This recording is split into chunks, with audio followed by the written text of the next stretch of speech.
Commander? What's your opinion of the last mission? Kinda wish you'd got there sooner, Commander. No offense, I appreciate the rescue. I just wish... You wish we'd been able to save the rest of your unit. Yes, ma'am. If I had been more alert, we wouldn't have been cut down by...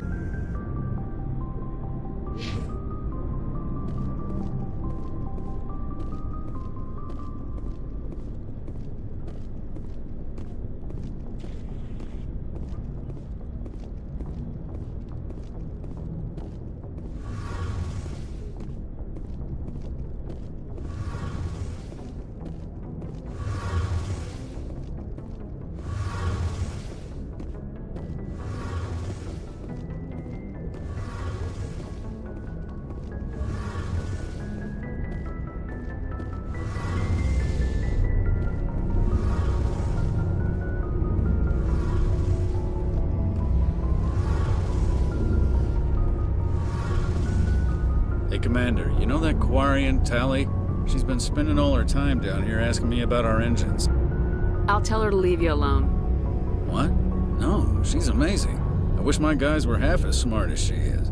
Give her a month on board and she'll know more about our engines than I do. She's got a real knack for technology, that one. I can see why you wanted her to come along. I figured she'd be a real asset to the team. You got an eye for Tali, Commander, but I'm guessing that's not why you came down here.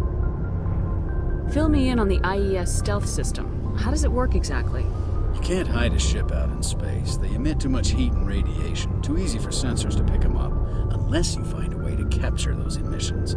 So our stealth systems trap the energy we give off in storage sinks built into the ship itself. No emissions to give away our location. Eventually the sinks have to be vented. More than a few hours silent running and they overheat.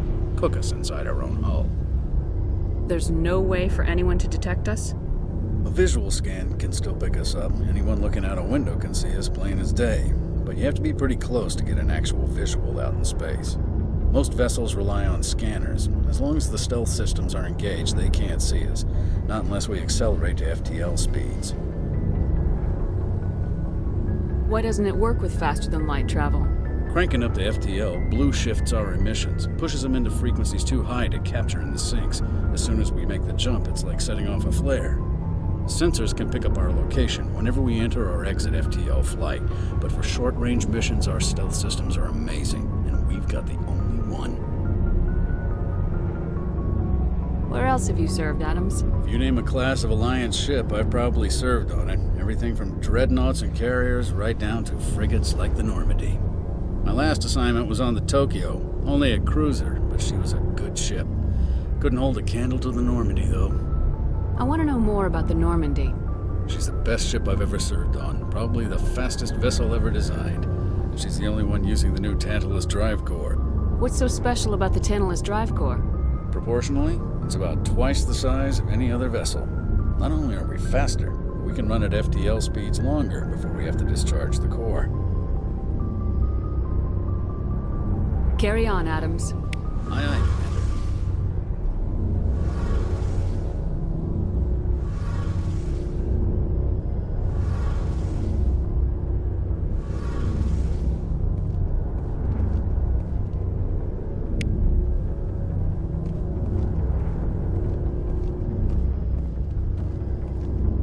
Your ship's amazing, Shepard.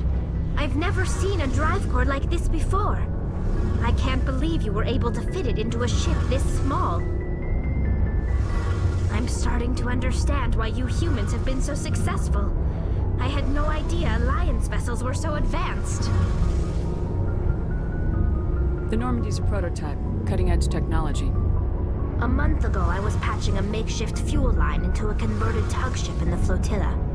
Now, I'm sitting on board one of the most advanced vessels in Citadel space. I have to thank you again for bringing me along. Traveling on a vessel like this is a dream come true for me. Satisfy a sentient being for long. The Geth were showing signs of rudimentary self-awareness and independent thought.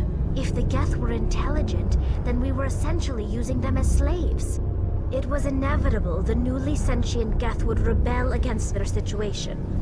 We knew they would rise up against us, so we acted first. A general order went out across all Quarian-controlled systems to permanently deactivate all Geth. The Geth responded to this order violently.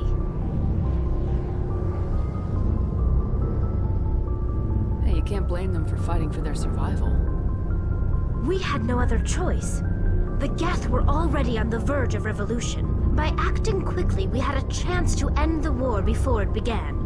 The hope was that most of the Geth would still be little more than machines, incapable of organized resistance. But they had progressed much further than anyone anticipated. The war was long and bloody. Millions upon millions of Quarians died at their hands. In the end, we were forced to flee our own homeworld. We feared the Geth would pursue us, but they never came beyond the Veil. Now we drift through space, exile searching for a way to reclaim what was once ours.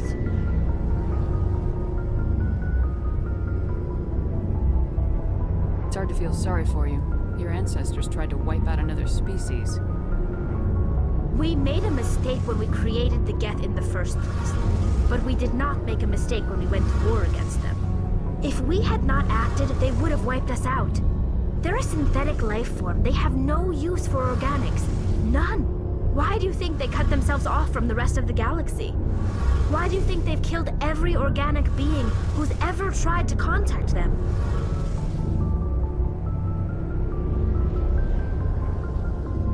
I didn't mean to offend you. I'm sorry. I didn't mean to get so worked up. Most Quarians tend to have pretty strong opinions about the Geth. I want to know more about the pilgrimage.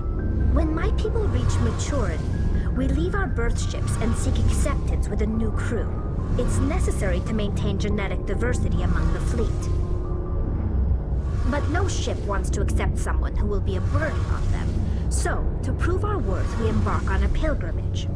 We set out alone, leaving the flotilla and our families behind us.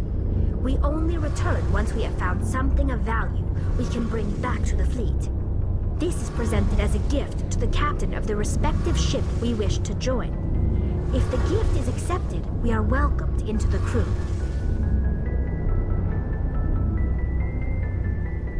Can a captain choose to reject the gift? That doesn't happen often. Most captains are eager to increase the size of their crew. It increases their own standing in our society. Even when the gift